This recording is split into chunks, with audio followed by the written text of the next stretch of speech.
नमस्कार दोस्तों। हम लोग वर्ल्ड ज्योग्राफी की सीरीज कर रहे हैं जिसमें अफ्रीका महाद्वीप के बारे में हम लोग पढ़ रहे हैं। कल हम लोगों ने पार्ट फर्स्ट में अफ्रीका महाद्वीप के प्रमुख पर्वत और पठार के बारे में पढ़ा था। आज हम लोग अफ्रीका महाद्वीप के प्रमुख जिलों के बारे में पढ़ेंगे। चलो दोस्तों, हम लोग प्रमुख जिलों के बारे में पढ़ते हैं, स्टार्ट करते हैं। अफ्रीका महाद्वीप में कौन कौन सी प्रमुख ज़िले हैं, जैसे विक्टोरिया झील है, टैंगानिका झील है और चाड झील है। ठीक है, चांद या फिर चाड झील बोलते हैं इसको, चाड झील।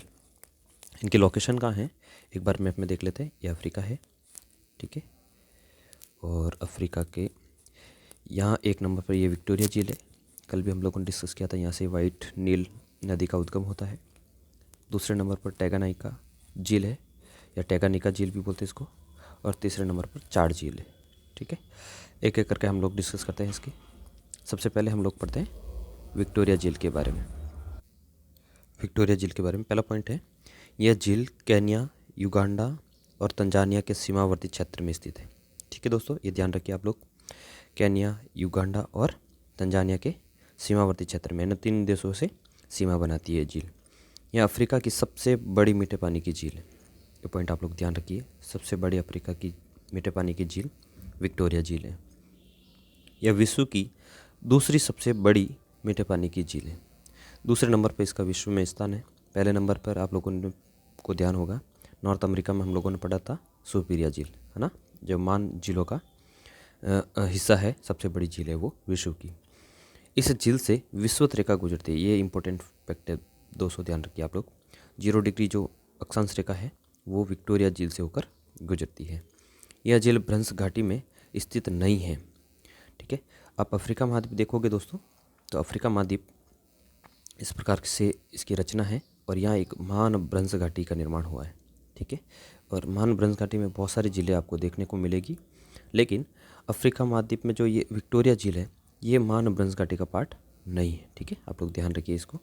इसका अवस्थिति भ्रंश घाटी से अलग है, लेकिन पास में ही है, लेकिन ये महान भ्रंश घाटी का हिस्सा नहीं है।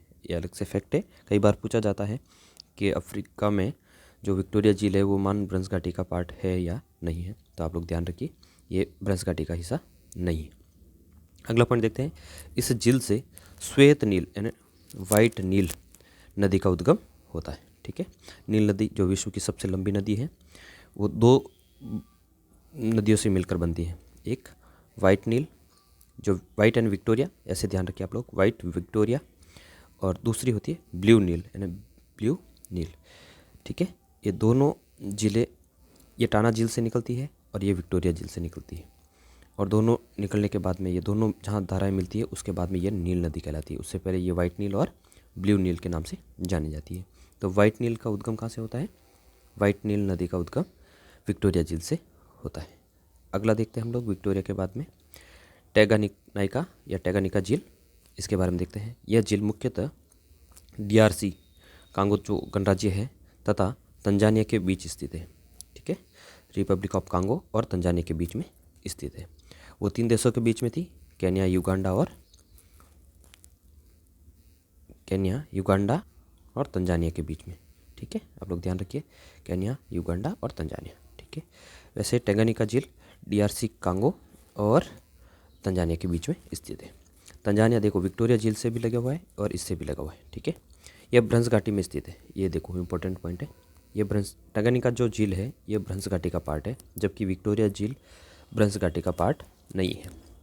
यह विश्व की सबसे लंबी झील है। ठीक है, इस प्रकार से इसकी अवस्थिति है। यह विश्व की सबसे लंबी झील है तथा यह विश्व की दूसरी सबसे गहरी झील है। सॉरी, गहराई में दूसरे नंबर पर है, लंबाई में पहले नंबर पर है। ठीक है, आगे चलते हैं हम लोग चाड झील के बारे में। ठीक है, इसको चाड भी कहते हैं भाई, ध्यान रखिए आप लोग। चाड झील, यह झील नाइजीरिया, नाइजर और चाड तथा कैमरून देशों के सीमावर्ती क्षेत्र में स्थित है। 4 देशों से सीमा बनाती है, नाइजीरिया, नाइजर, चाड और कैमरून। ठीक है, इन देशों की सीमा बनाती है।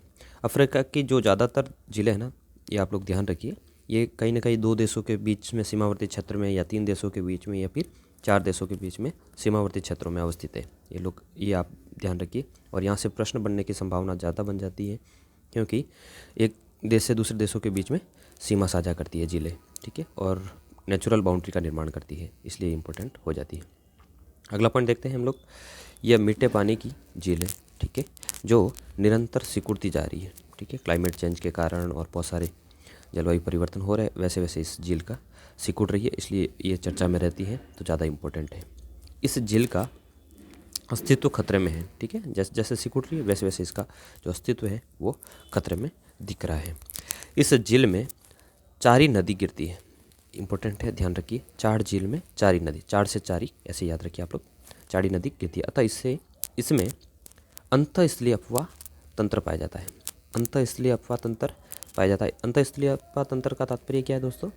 इसका तात्पर्य ये होता है कि नदी अपना मुहाना सागर में न बनाकर स्थल खंड के अंदर ही बनाती। मान लो ये कोई पर्वत है या फिर उच्च भूमि है जहाँ से नदी का उद्गम हुआ है, और यहाँ से चलकर ये कहीं झील में जाकर अपना मुहाना बनाती है या फिर समाप्त हो जाती है, ना सागर तट पर नहीं पहुँच पाती है। उस अफवाह तंत्र को हम लोग अंतःस्थलीय अफवाह तंत्र, है ना, स्थल के अंदर ही समाप्त हो जाती है। उद्गम भी वहीं हो रहा है और समाप्त भी वहीं हो रहा है, इसका मतलब अंतःस्थलीय अफवाह तंत्र पाया जाता है, ठीक है। आगे चलते हम लोग झीलों के बाद में अफ्रीका महाद्वीप की प्रमुख नदियाँ, ठीक है, इम्पोर्टेंट है, कई बार यहाँ से प्रश्न आता है, और मेजर नदियाँ भी है, चर्चा में भी रहती है, ठीक है। तो हम लोग एक एक करके इनके बारे में पढ़ते हैं। बहुत सारी झीलें हैं, जैसे सबसे पहले देखते हैं हम लोग वोल्टा नदी या वोल्टा झील, दोनों कहते हैं इसको। ये देखिए आप लोग एक बार मैप में भी देख लीजिए, एटलस हो तो एटलस में ज़रूर देखिएगा। ये देखिए इसकी लोकेशन इस प्रकार से, ये अफ्रीका है, ठीक है, और अफ्रीका में 1 नंबर ये देखो, ठीक है, यहाँ पर है वोल्टा नदी। 2 नंबर पर नाइजर, ये देखो नाइजर, ठीक है, ये भी गिनी की खाड़ी में मुहाना बनाता है। 3 नंबर पर कांगो, ये रहा कांगो, DRC कांगो, हम लोग को पढ़ा है, जायरे नदी भी कहते हैं इसको। 4 नंबर पर जाम्बेजी, ये रही जाम्बेजी नदी यहाँ से। 5 नंबर पर ऑरेंज नदी, पढ़ा था हम लोगों ने ऑरेंज नदी के बारे में। 6 नंबर पर लिम्पोपो, ये 6 नंबर पर लिम्पोपो। 7 नंबर पर नील नदी, जिसके बारे में हम लोगों ने डिस्कस किया, विश्व की सबसे लंबी नदी है, वाइट नील और ब्लू नील से मिलकर बनती है। एक एक करके हम लोग डिस्कस करते हैं। बहुत इंपॉर्टेंट नदियाँ है दोस्तों, आप लोग ध्यान रखिए, मैप में ज़रूर देखिए, बहुत ही इंपॉर्टेंट रिवर में से है अफ्रीका महाद्वीप की नदियाँ। पहले हम लोग वोल्टा रिवर के बारे में पढ़ते हैं। इस नदी का उद्गम पश्चिमी उच्च भूमि, ठीक है, ये वाला उच्च क्षेत्र है, उच्च भूमि का क्षेत्र, यहाँ से उसका उद्गम होता है। उच्च भूमि प्रदेश से या उच्च प्रदेश से होता है, तथा यह गिनी की खाड़ी में अपना मुहाना बनाती है या फिर गिरती है। ये जो दोस्तों है ना, यहाँ पर ये गिनी की खाड़ी है, अटलांटिक महासागर का पार्ट है। यह घाना की प्रमुख नदी है, यहाँ पर एक घाना देश है छोटा सा, इसकी प्रमुख नदी है। घाना बहुत चर्चा में भी रहता है। इस नदी पर अकोसोम्बो बांध स्थित है, ध्यान रखिए आप लोग, अकोसोम्बो बांध वोल्टा नदी पर स्थित है, जिससे वोल्टा झील का निर्माण होता है, ठीक है। हम लोगों को पता है, हम लोग नदी के ऊपर जब बांध का निर्माण करते हैं, ठीक है, तो पीछे जलाशय का या जल भराव की स्थिति पैदा हो जाती है, ठीक है, बांध के पीछे वाले हिस्से में, उसी को हम लोग कृत्रिम झील भी कहते हैं, ठीक है, कृत्रिम झील। तो अकोसोम्बो बांध के कारण वोल्टा झील का निर्माण होता है। क्षेत्रफल की दृष्टि से वोल्टा झील विश्व की सबसे बड़ी मानव निर्मित झील है। अभी बताया था कृत्रिम झील है, यानी कृत्रिम का मतलब मानव ने निर्मित किया है, तो विश्व की सबसे बड़ी कृत्रिम झील या फिर मानव निर्मित झील कौन सी है? वोल्टा झील, ठीक है। आगे चलते हैं हम लोग, दूसरी नदी के बारे में पढ़ते हैं हम लोग, नाइजर नदी, ठीक है। नाइजर नदी में, इस नदी का उद्गम लोमा पर्वत से होता है, ठीक है, तथा यह गिनी की खाड़ी में गिरती है। यह भी गिनी की खाड़ी में अपना मुहाना बनाती है। नाइजीरिया में इस नदी के डेल्टा क्षेत्र में पेट्रोलियम के भंडार पाए जाते हैं, ठीक है, तटीय क्षेत्र में है, तो इस तटीय क्षेत्र में नाइजर नदी के जो डेल्टाई क्षेत्र है वहाँ पर आपको पेट्रोलियम के भंडार दिखेंगे, ठीक है। यह पश्चिमी अफ्रीका की सबसे लंबी एवं प्रमुख नदी है, ठीक है, पश्चिमी अफ्रीका में बहती है, यहाँ से इसका उद्गम होता है, और यहाँ पर लोमा पर्वत से उद्गम होने के बाद में ये गिनी की खाड़ी में अपना मुहाना बनाती है। माली का प्रमुख शहर टिम्बकटू इस नदी पर या इस नदी के किनारे स्थित है। ठीक है, ध्यान रखिए आप लोग, टिम्बकटू शहर किस नदी के किनारे स्थित है? तो नाइजर नदी के किनारे। अगला पॉइंट देखते हैं हम लोग, इस नदी को घुमाव वाली या मोड़ वाली नदी भी कहा जाता है। ठीक है, इसका उद्गम मैंने अभी बताया था आपको, लोमा पर्वत से होता है और इस प्रकार से घुमाव के साथ ये वापस गिनी की खाड़ी में अपना मुहाना बनाती है। तो ये इतना सारा ये मोड़ बनाती है। ठीक है, घुमाव के कारण ऐसा मोड़ बनता है, जिसके कारण इसको मोड़ वाली नदी भी कहा जाता है। ठीक है, आगे चलते हम लोग कांगो रिवर के बारे में पढ़ते हैं। कांगो नदी अफ्रीका की मोस्ट इम्पोर्टेंट नदी है। ठीक है, विभिन्न धाराओं के मिलने से कांगो नदी का निर्माण या उद्गम होता है। ठीक है, तथा यह अटलांटिक महासागर में अपना मुहाना बनाती है। यह विश्व की सबसे गहरी नदी है। ध्यान रखिएगा, विश्व की सबसे गहरी नदी कौन सी है? कांगो नदी। ठीक है, तथा दूसरी सबसे बड़ी नदी है। दूसरी बड़ी नदी का तात्पर्य क्या है? पहली कौन सी है? अमेजन। बड़ी नदी बता रहा हूँ मैं। ठीक है, ये ध्यान रखिए आप लोग, बड़ी नदी में सबसे बड़ी है अमेजन और दूसरी सबसे बड़ी है कांगो नदी। ठीक है, और गहराई में विश्व की सबसे गहरी नदी कौन सी है? तो कांगो रिवर। ठीक है, इंपॉर्टेंट रिवर है, इसके बारे में सारे पॉइंट फैक्ट आपको याद होने चाहिए, कई बार प्रश्न आता है यहाँ से। इस नदी में विश्व की सर्वाधिक जल विद्युत उत्पादन क्षमता है। हाइड्रो इलेक्ट्रिक पावर उत्पादन की क्षमता है। ठीक है, देखते हैं हम लोग कैसे। इस नदी पर ग्रेट ईगा परियोजना का निर्माण किया गया है। ग्रेट ईगा परियोजना किससे संबंधित है? तो कांगो नदी के संबंधित है। ठीक है, एक सेकंड दोस्तों, हाँ, जो विश्व की सबसे बड़ी हाइड्रो इलेक्ट्रिक पावर परियोजना होगी। ठीक है, इसका निर्माण चल रहा है। ठीक है, और लगभग कितना है? 40,000 मेगावाट की विद्युत परियोजना का निर्माण किया जा रहा है इसके ऊपर। कौन सी परियोजना से? ग्रेट ईगा परियोजना से। ठीक है, यह नदी 2 बार विषुवत रेखा को काटती है। इम्पोर्टेंट पॉइंट है, आप लोगों ने कई बार पढ़ा होगा या फिर सुना होगा, विषुवत रेखा को काटने वाली नदी, कर्क रेखा को काटने वाली नदी और मकर रेखा को काटने वाली नदी। जिसमें से कर्क रेखा को काटने वाली नदी हमारे राजस्थान, यानी राजस्थान की जो माही नदी है वो कर्क रेखा को 2 बार काटती है, 23.5 डिग्री नॉर्थ को। ठीक है, विषुवत रेखा को 2 बार कौन सी नदी काटती है? तो कांगो नदी काटती है। कांगो की जगह जायरे भी आ सकता है। ठीक है, इसका पुराना नाम जायरे था। और मकर रेखा को काटने वाली नदी कौन सी है? तो लिम्पोपो नदी है। ठीक है, तो ये ध्यान रखिए आप लोग, लिम्पोपो नदी, कांगो नदी और जायरे नदी। ठीक है, कर्क रेखा, मकर रेखा और 0 डिग्री विषुवत रेखा को, 2 विषुवत रेखा को कौन सी नदी काटती है 2 बार? कांगो नदी। इस नदी को जायरे नदी भी कहा जाता है, मैंने बताया था आपको अभी। इस नदी के बेसिन क्षेत्र में पिग्मी जनजाति के लोग रहते हैं। ठीक है, पिग्मी, बुशमैन, ठीक है, मसाई, ये सब जनजातियाँ हैं, जिसमें से पिग्मी जनजाति कहाँ रहती है? इक्वेटोरियल क्षेत्र में या फिर विषुवत रेखीय क्षेत्र में, जहाँ पर कांगो रिवर अपना बेसिन क्षेत्र बनाती है। ठीक है, आगे चलते हैं हम लोग, जाम्बेजी रिवर के बारे में पढ़ते हैं हम लोग। जाम्बेजी रिवर, इस नदी का उद्गम बीक के पठार से होता है। हम लोगों ने देखा था, इस प्रकार से अफ्रीका है और यहाँ बीक के पठार अवस्थित है, तथा यह मोजाम्बिक चैनल में गिरती है। मोजाम्बिक चैनल, यहाँ पर एक मोजाम्बिक, छोटा सा मोजाम्बिक द्वीप है, आइलैंड है, इसके बीच वाला जो क्षेत्र है अफ्रीका और मोजाम्बिक द्वीप के बीच वाला क्षेत्र, इसको मोजाम्बिक चैनल कहते हैं। यह नदी जाम्बिया तथा जिम्बाब्वे के बीच सीमा बनाती है। जाम्बिया और जिम्बाब्वे के बीच कौन सी नदी सीमा बनाती है? तो जाम्बेजी नदी। ध्यान रखिए, इंपॉर्टेंट है, कई बार प्रश्न आया हुआ है यहाँ से कॉम्पिटिशन में। इस नदी पर करीबा बांध स्थित है। ध्यान रखिए, इंपॉर्टेंट है, करीबा बांध किस नदी पर है? जाम्बेजी नदी पर है, जिससे करीबा झील का निर्माण होता है। वही जो कॉन्सेप्ट अभी आपको बताया था मैंने। ठीक है, वोल्टा रिवर के बारे में, जो वोल्ट रिवर के बारे में बताया था वही सेम है। यहाँ पर भी कृत्रिम प्रकार की झील का निर्माण होता है, जिसको करीबा झील कहते हैं। आयतन की दृष्टि से करीबा झील विश्व की सबसे बड़ी मानव निर्मित झील है। ठीक है, वो सबसे बड़ी मानव निर्मित झील थी वोल्टा झील, यह आयतन की दृष्टि से। ठीक है, आप लोग ध्यान रखिए, आयतन की दृष्टि से सबसे बड़ी करीबा झील, और वैसे अगर पूछा जाए सबसे बड़ी विश्व की मानव निर्मित झील तो वोल्टा झील है। इस नदी पर विक्टोरिया जलप्रपात स्थित है। वेरी वेरी इंपॉर्टेंट है दोस्तों, आप लोग ध्यान रखिए, विक्टोरिया वाटरफॉल के बारे में कई बार प्रश्न आता हुआ है। कहाँ स्थित है? तो जाम्बेजी नदी पर। ठीक है, जो विश्व का सबसे चौड़ा जलप्रपात है। वेरी वेरी इंपॉर्टेंट है ये भी फैक्ट, कि विश्व का सबसे बड़ा जलप्रपात कौन सा है? तो विक्टोरिया कहाँ अवस्थित है, तो जाम्बेजी नदी पर, ठीक है। और विक्टोरिया जलप्रपात किस महाद्वीप में है, ऐसा भी आ सकता है, तो आप लोगों को ध्यान रखना अफ्रीका महाद्वीप, ठीक है। आगे चलते हैं हम लोग जाम्बेजी नदी के बाद में पढ़ते हैं ऑरेंज रिवर के बारे में, ठीक है, ये भी इम्पोर्टेंट है। यह नदी डेकन्सबर्ग पर्वत से निकलती है।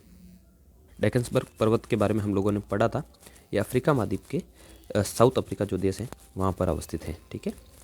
यहाँ पर इसकी अवस्थिति ऐसे डेकन्सबर्ग पर्वतमाला, ठीक है, तथा यह अटलांटिक महासागर में गिरती है। ऑरेंज नदी अटलांटिक महासागर में मुहाना बनाती है, ध्यान रखना, और लिम्पोपो नदी हिंद महासागर में मुहाना बनाती है। ये दोनों नदियाँ यही हैं साउथ अफ्रीका महाद्वीप में, आपको देखने को मिलेगी, लोकेटेड होगी। शायद हो सकता है मैंने एक वीडियो में आपको ऑरेंज नदी का मुहाना हिंद महासागर बताया हो, है ना, तो उसको आप लोग सुधार कर लीजिए, क्योंकि ऑरेंज नदी मुहाना बनाएंगे अटलांटिक ओशियन में, और जो लिम्पोपो नदी है, ठीक है, लिम्पोपो इम्पोर्टेंट है क्योंकि वो मकर रेखा को 2 बार काटती है, ये मुहाना बनाएंगी हिंद महासागर में, ठीक है। कई बार प्रश्न आता है यहाँ से, मेरे ख्याल से असिस्टेंट प्रोफेसर राजस्थान की भर्ती में ये प्रश्न पूछा हुआ है कि लिम्पोपो नदी अपना मुहाना कहाँ बनाती है, तो इंडियन ओशियन में, ठीक है। अगला पॉइंट देखते हैं हम लोग, यह दक्षिण अफ्रीका की सबसे प्रमुख नदी है, ठीक है। साउथ अफ्रीका में ये लॉन्गेस्ट भी है, सबसे बड़ी और सबसे प्रमुख नदी भी है ऑरेंज नदी। यह नदी नामीबिया तथा दक्षिणी अफ्रीका के मध्य सीमा बनाती है। नामीबिया देश है और दक्षिण अफ्रीका देश के मध्य सीमा बनाती है। इसकी प्रमुख सहायक नदी वॉल नदी है, ठीक है। ऑरेंज नदी की प्रमुख सहायक नदी कौन सी है, वॉल नदी, ठीक है। आगे चलते हैं हम लोग लिम्पोपो नदी के बारे में। लिम्पोपो रिवर इंपॉर्टेंट है ये भी। यह नदी मकर रेखा को 2 बार काटती है, ठीक है, इंपॉर्टेंट पॉइंट है। सबसे ऊपर ध्यान रखना 23.5 डिग्री नॉर्थ यानी कर्क रेखा को कौन सी नदी काटती है, माही नदी। फिर 0 डिग्री विषुवत रेखा को कौन सी नदी काटती है, तो कांगो रिवर या जायरे रिवर। और 23.5 डिग्री साउथ यानी मकर रेखा को कौन सी रिवर काटती है, तो लिम्पोपो रिवर, ठीक है।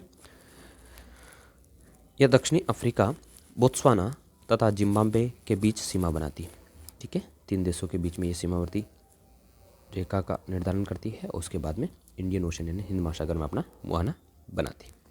आगे चलते हैं हम लोग, नील नदी इंपॉर्टेंट, वेरी वेरी इंपॉर्टेंट, ठीक है, विश्व में सबसे इंपॉर्टेंट नदियों में से एक है ये, ठीक है। इसके बारे में देखते हैं हम लोग। इस नदी का उद्गम सूडान की राजधानी खार्तूम से होता है, ठीक है। खार्तूम से पहले इसकी 2 शाखाएं होती हैं, ठीक है, वाइट नील और ब्लू नील, ठीक है। अब तो आपको याद भी हो गया होगा, इतनी बार रिविजन किया मैंने। और ये वाइट नील जो होती है विक्टोरिया से अपना उद्गम है, और ब्लू नील का टाना झील से अपना उद्गम है, ठीक है। और दोनों निकलने के बाद में ये कहाँ मिलती है, सूडान की राजधानी खार्तूम में। और खार्तूम में मिलने के बाद में ये नील नदी कहते, जहाँ श्वेत नील तथा ब्लू नील नदी मिलती है, ठीक है। हम लोगों ने डिस्कस कर लिया पूरा। खार्तूम के बाद में इसको नील नदी के नाम से जाना जाता है। इस नदी के बेसिन का उपयोग चावल एवं कपास की खेती के लिए किया जाता है, ठीक है। जलोढ़ और उपजाऊ मृदा साथ में ये लेके जाती है, उसके कारण यहाँ उपजाऊ मृदा का मैदान बन जाता है, ठीक है। और इस मैदानी क्षेत्र में चावल और कपास की खेती की जाती है, ठीक है। आगे चलते हैं हम लोग, अगला पॉइंट, यह विश्व की सबसे लंबी रिवर है, लॉन्गेस्ट रिवर, ठीक है, वर्ल्ड की। मिस्र अपनी जलापूर्ति के लिए पूर्ण रूप से नील नदी पर निर्भर करता है, अतः मिस्र को नील नदी का उपहार या वरदान कहा जाता है, ठीक है। नील नदी का उपहार या वरदान, आप लोगों को पता होगा, हेरोडोटस नाम सुना होगा, भूगोल बताते ही। हेरोडोटस ने सबसे पहले नील नदी के मुहानों को देखा था यहाँ पर, ठीक है। और देखने के बाद पहली बार डेल्टा शब्द का उपयोग किया था इसके लिए, डेल्टा सर। और यहीं से जो नदी का मुहाना होता है, अगर डेल्टा के रूप में स्थलाकृति बनती है, आकृति बनती है, तो उसको डेल्टा नाम से पुकारा जाता है या फिर जाना जाता है, ठीक है। तो ये सबसे पहले हेरोडोटस नामक भूगोलवेता थे, उन्होंने इस नदी के मुहाना देखने के बाद में डेल्टा शब्द का इजाद किया था। मिस्र में इस नदी पर आसवान बांध बना हुआ है, इम्पोर्टेंट है, ठीक है। आसवान बांध स्थित है। यह नदी डेल्टा बनाते हुए भूमध्य सागर में गिरती है। ये कहाँ मुहाना बनाती है, मेडिटेरियन सी यानी भूमध्य सागर में। इस नदी के डेल्टा क्षेत्र में मिस्र के प्रमुख शहर स्थित है, ठीक है, जैसे अलेक्जेंड्रिया, नाम सुना होगा आपने, अलेक्जेंड्रिया, ठीक है। आगे चलते हैं हम लोग, एक दो एक्स्ट्रा पॉइंट है, फैक्ट है, ध्यान रखिए आप लोग। सोने की राजधानी विश्व की किसे कहा जाता है? जोहान्सबर्ग को, ठीक है, साउथ अफ्रीका में है। और विश्व के हीरे की राजधानी किसे कहा जाता है? किम्बरले को, ये भी साउथ अफ्रीका महाद्वीप में, सॉरी देश में। आगे चलते हैं हम लोग, प्रमुख जल संधियों के बारे में देखते हैं। जिब्राल्टर जल संधि कहाँ स्थित है? यह जल संधि भूमध्य सागर को अटलांटिक महासागर से जोड़ती है, ठीक है। ये इस प्रकार से अफ्रीका महाद्वीप है, ठीक है, और इस तरफ से ये पुर्तगाल और यूरोप है। तो यहाँ जो जल संधि है, अटलांटिक ओशन और मेडिटेरियन सी यानी भूमध्य सागर, इनको जोड़ने वाले जल संधि को क्या कहते हैं? जिब्राल्टर जल संधि। यह अफ्रीका को यूरोप से जोड़ती है, या इस तरफ अफ्रीका आ गया और ऊपर यूरोप आ गया, ठीक है। सॉरी, यूरोप और अफ्रीका को अलग करती है ना, जल संधि है ना, इन दोनों को जोड़ती है, ठीक है, और इन दोनों को अलग करती है। यह मोरक्को को जिब्राल्टर यूके से अलग करती है, ठीक है। मोरक्को, यहाँ पर आपको मोरक्को देश मिलेगा अफ्रीका में, और यहाँ पर हल्का सा जिब्राल्टर मिलेगा जिसके ऊपर यूनाइटेड किंगडम का अधिकार है, यानी ब्रिटेन का अधिकार है। इन दोनों को भी अलग करती है। अलग से पूछा जा सकता है, कभी कई बार प्रश्न आ जाता है कि मोरक्को और जिब्राल्टर को अलग करने वाली कौन सी जल संधि है? तो जिब्राल्टर जल संधि। जोड़ने वाली अटलांटिक ओशन और मेडिटेरियन सी को, ठीक है, यूरोप को अफ्रीका से अलग करती है, ठीक है। दोस्तों, हम लोगों ने जल संधि पढ़ ली, और कुछ देख लेते हैं हम लोग अफ्रीका महाद्वीप के या दक्षिणी अफ्रीका के मैदान, प्लेन एरिया कौन कौन से, इसके बारे में देख लेते हैं। ये अफ्रीका है पूरा, और इसके बीच में आप लोगों को दिख रहा है ये मैदानी क्षेत्र है, ठीक है। इसके बारे में देखते हैं हम लोग। सवाना घास के मैदान, सवाना घास या घास के मैदान विषुवत रेखा के दोनों ओर पाए जाते हैं, ठीक है। ज़्यादातर अफ्रीका में आप लोगों को पठारी क्षेत्र मिलेंगे, लेकिन कहीं घास के मैदान भी है, और कौन कौन से हैं इंपॉर्टेंट है, देखते हैं हम लोग। ये विषुवत रेखा के दोनों ओर पाए जाते हैं। ये उष्णकटिबंधीय घास के मैदान है, क्योंकि विषुवत रेखा के आसपास में है, तो निश्चित तौर पर ये ट्रॉपिकल ग्रासलैंड हो गए, ठीक है, जिनमें ग्रीष्म एवं शीत ऋतु का निर्माण होता है, ठीक है। स्पष्ट आपको ग्रीष्म ऋतु भी मिलेगी और शीत ऋतु भी देखने को मिलेगी। अगला पॉइंट देखते हैं। यहाँ लगभग 75 से 100 सेंटीमीटर वर्षा प्राप्त होती है। सीमित वर्षा के कारण यहाँ लंबी, मोटी एवं पौष्टिक घास का विकास होता है, ठीक है। इस घास के मैदान में विश्व के सबसे बड़े स्थलीय जीव पाए जाते हैं, ठीक है।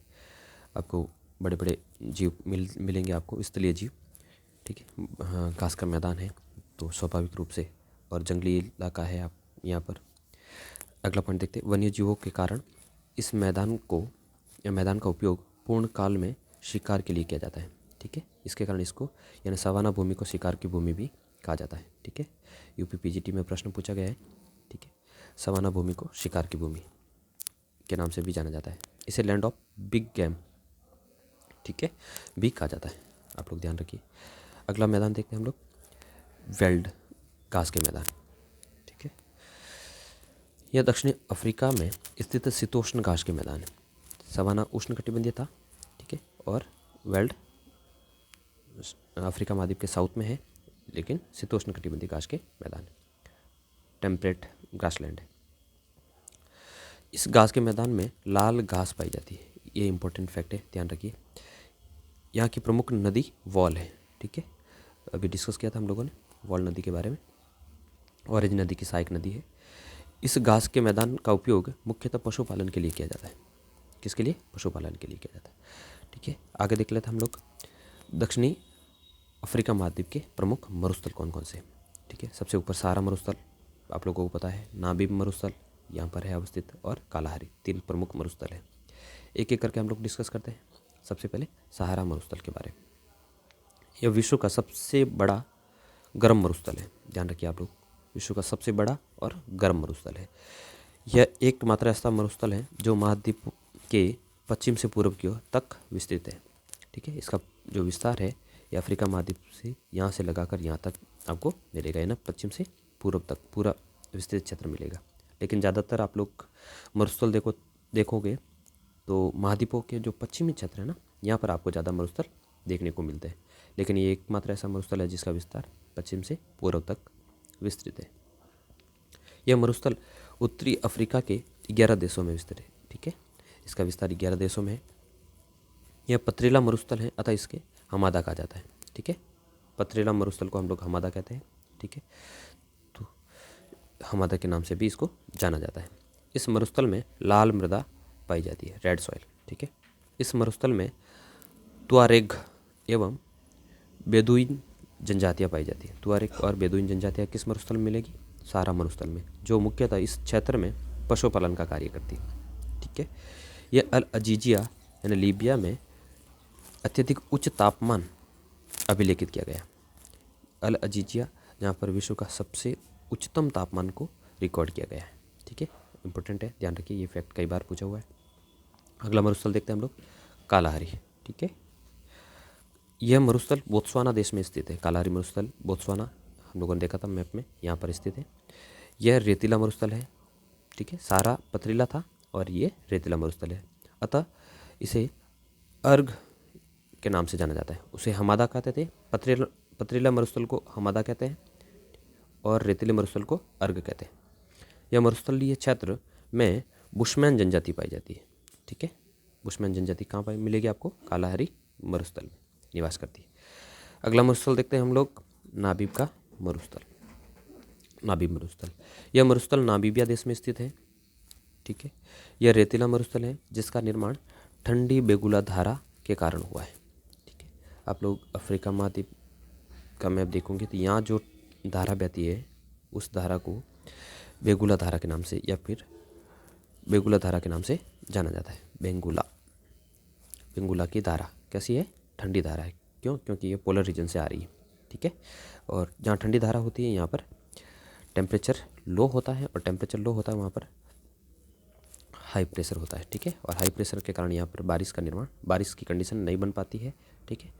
क्योंकि बारिश की कंडीशन कहाँ बनती है? लो प्रेशर में, ठीक है। तो इस कारण यहाँ बारिश नहीं होती है, और बारिश नहीं होने के कारण रेतीले मरुस्थल का निर्माण होता है, जिसका नाम है नाबीब का मरुस्थल। यह मरुस्थल यूनेस्को की विश्व धरोहर सूची में सम्मिलित है। इम्पोर्टेंट है भाई, विश्व धरोहर सूची में सम्मिलित किया गया है इसको, क्योंकि यहाँ कोहरे से ढके हुए बालू का स्तूप पाए जाते हैं, ठीक है। इम्पोर्टेंट है, विश्व में केवल आप लोगों को यहाँ मिलेगा कोहरे से ढके हुए बालू का स्तूप, ठीक है। अगला चलते हैं हम लोग, मेडागास्कर, ठीक है। एक द्वीप है अफ्रीका महाद्वीप के जस्ट इस तरफ, मेडागास्कर, जो हिंद महासागर का सबसे बड़ा द्वीप है। यह हिंद महासागर का सबसे बड़ा द्वीप है, ठीक है, जिसके ऊपर किसका नियंत्रण है? अफ्रीका महाद्वीप का, ठीक है। आगे चलते हैं हम लोग, कुछ देख लेते हैं हम लोग, जैसे horn of Africa. Horn of Africa, ये मैप देखिए आप लोग, इस प्रकार से अफ्रीका महाद्वीप है, और ये जो सींग की तरह निकला हुआ है ना, इसको हॉर्न ऑफ अफ्रीका कहते हैं, ठीक है। इसमें लगभग 4 देशों को शामिल किया जाता है, जैसे इथोपिया, सोमालिया, जिबूती और इरिट्रिया, ठीक है। ये कई बार RSPT या फिर UPSC प्री में पूछा हुआ प्रश्न है, पूछा जाता है ऐसा कि हॉर्न ऑफ अफ्रीका में निम्न में से कौन कौन से देशों को शामिल किया जाता है। तो आप लोग ध्यान रखिए, ये लाल सागर के पास वाला क्षेत्र होता है, इसको जैसे इथोपिया, सोमालिया, जिबूती और इरिट्रिया को शामिल किया जाता है। 4 देशों को सम्मिलित रूप से क्या कहा जाता है? अफ्रीका का सिंग या फिर हॉर्न ऑफ अफ्रीका। सिनाई प्रायद्वीप, यह प्रायद्वीप लाल सागर के उत्तर में स्थित है, ठीक है। यह प्रायद्वीप एशिया तथा अफ्रीका को जोड़ता है। यहाँ पर आपको सिनाई प्रायद्वीप दिखेगा, छोटा सा स्वेज नहर के पास में, यहाँ पर लाल सागर के ऊपर। ये क्या करता है? ये अफ्रीका और एशिया महाद्वीप को जोड़ता है, ठीक है। इस तरफ एशिया और इस तरफ अफ्रीका। यह मिस्र का भाग है, ठीक है। इस सिनाई प्रायद्वीप पर किसका अधिकार है? इजिप्ट का। मिस्र यहाँ प्रदेश है, इसका भाग है। अगला देखते हैं हम लोग, स्वेज नहर, ठीक है। लाल सागर को भूमध्य सागर से जोड़ती है, आप लोगों को पता है। इस नहर का निर्माण 1869 में हुआ, ठीक है। यह नहर लाल सागर को भूमध्य सागर से जोड़ती है, ठीक है। यह एक प्रमुख अंतर्राष्ट्रीय जलमार्ग है, ठीक है। बहुत सारे देशों को जोड़ती है, तो ये अंतर्राष्ट्रीय जलमार्ग है। यह नहर पोर्ट सईद को पोर्ट स्वेज से जोड़ती है, ठीक है। 2 पोर्ट है, 2 पोर्ट सईद और पोर्ट स्वेज को जोड़ती है। कौन सी नहर? स्वेज नहर। इस नहर का नियंत्रण मिस्र द्वारा किया जाता है, ठीक है। अब मिस्र के अधीन है ये नहर, पहले नहीं थी, लेकिन अब इसका राष्ट्रीयकरण मिस्र के अंदर राष्ट्रीयकरण हो गया, और राष्ट्रीयकरण के बाद में मिस्र के पास इसका अधिकार आ गया। आगे चलते हैं हम लोग, पूर्वी अफ्रीका की भ्रंश घाटी, जिसको मान भ्रंश घाटी भी कहा जाता है, ठीक है। इसके बारे में हम लोग डिस्कस करते हैं, बहुत ही चर्चित है ये, ठीक है। यह भ्रंश घाटी अरब प्रायद्वीप तथा पूर्वी अफ्रीका में स्थित है, ठीक है। अफ्रीका के पास में लाल सागर के जस्ट इस तरफ जो ये प्रायद्वीप है, उसको अरब प्रायद्वीप कहा जाता है। प्रायद्वीप का तात्पर्य होता है जिसके चारों ओर जल अवस्थित हो, ठीक है, उसे प्रायद्वीप कहते हैं, अरब का प्रायद्वीप। यह उत्तर में सीरिया से प्रारंभ होकर मृत सागर, लाल सागर से होते हुए पूर्वी अफ्रीका महाद्वीप में मोजाम्बिक देश तक विस्तृत है, ठीक है। इसका विस्तार बहुत ज़्यादा है, यहाँ से ऊपर से लगाकर यहाँ से देखो आप लोग, ये पूरा इसका विस्तार है, ठीक है। यह ब्रंज घाटी का निर्माण नूबियन तथा सोमाली प्लेटों के अभिसरण से हुआ है, ठीक है। ये नूबियन प्लेट है और ये सोमाली प्लेट है, इन दोनों का अभिसरण हुआ, ठीक है, सॉरी अपसरण से हुआ है, ये ध्यान रखिए आप लोग, अभिसरण से कभी नहीं होगा। अपसरण का मतलब होता है विपरीत दिशा में गति, ठीक है। नूबियन प्लेट इस तरफ जा रही है और सोमाली प्लेट इस तरफ जा रही है, इन दोनों के कारण यहाँ पर एक ब्रंज घाटी का निर्माण हुआ, ठीक है। दरार दरार कहते हैं हम लोग, दरार के कारण दोनों प्लेटों के बीच में खाली जगह हो रही है, ठीक है, यानी दोनों टूटकर अलग हो रहे हैं साधारण भाषा में। अब इसको अपसरण कहा जाता है, ठीक है। अपसरण का तात्पर्य होता है दोनों प्लेटें विपरीत दिशा में गति करती है, ठीक है, और बीच में दरारनुमा संरचना बन जाती है, खाली जगह हो जाती है। अगला पॉइंट देखते हैं, यह विश्व की सबसे लंबी ब्रंज घाटी, ठीक है, ध्यान रखिए आप लोग, विश्व की सबसे लंबी ब्रंज घाटी कौन सी है? अब पूर्वी अफ्रीका की ब्रंज घाटी, जैसे लगभग 6000 किलोमीटर इसकी लंबाई। अगला पॉइंट देखते हैं, इस ब्रंज घाटी के पास में बहुत से ज्वालामुखी पर्वत है, ठीक है, पर्वतों में हम लोगों ने पढ़ा था, जैसे किलिमंजारो। इस ब्रंज घाटी में बहुत सी झीलें स्थित हैं, ठीक है। कौन कौन सी झीलें ब्रंज घाटी में? जैसे टेंगानिका है, अल्बर्ट है, एडबर्ट है, तुर्काना है और न्यासा झील है, प्रमुख झीलें जो ब्रंज घाटी का पार्ट है, ठीक है। दोनों तरफ दरार आ रही है, दरार के कारण आपको पता है जल का भराव होता है, जल के भराव के कारण यहाँ पर झीलों का निर्माण होता है, ठीक है दोस्तों। इस प्रकार हम लोगों ने अफ्रीका महाद्वीप को कंप्लीट कर दिया है। आप लोग इसको बार बार देखिए, नोट्स बनाइए और साथ में एटलस में इसको लोकेट करते रहिए, ठीक है। हम लोगों ने 3 महाद्वीपों को पढ़ लिया है, पहले नॉर्थ अमेरिका को पढ़ा हम लोगों ने अच्छे से, दूसरा साउथ अमेरिका और तीसरा अफ्रीका महाद्वीप, ठीक है। इसके बाद में हम लोग पढ़ेंगे यूरोप के बारे में। आज के लिए इतना ही, आप लोग इसको बार बार रिवाइज कीजिए, देखिए और साथ में एटलस को देखते रहिए, जिसके कारण आपको और क्लियरिटी मिल जाएगी और बहुत सारे फैक्ट भी देखने को मिलेंगे, ठीक है दोस्तों। आज के लिए इतना ही, बहुत बहुत धन्यवाद।